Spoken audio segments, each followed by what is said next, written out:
یہ بھی ہر مومن کا فرض کے ذمہ فرض عین ہے.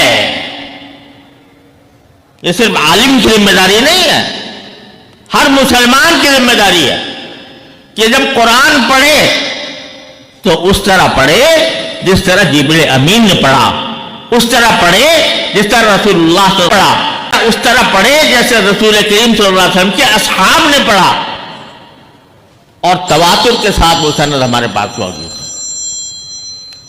تو یہ اور اس کے لیے امت نے فریضے کی ادائیگی کے لیے جو عجیب و غریب علم ایجاد کیا، دنیا بھر میں اس کی نظیر نہیں مل سکتی. وہ علم کیا ہے؟ تجوید کا علم. تجوید کا علم، کون سا حرف کہاں سے نکلے گا، کن صفات کے ساتھ نکلے گا، کون سی صفات لازمی ہیں اور کون سی صفات محسنہ ہے، یعنی اچھا ہے کہ وہ بھی حاصل ہو جائے، نہ ہو چلو تو قرات کا حق ادا ہو جاتا ہے.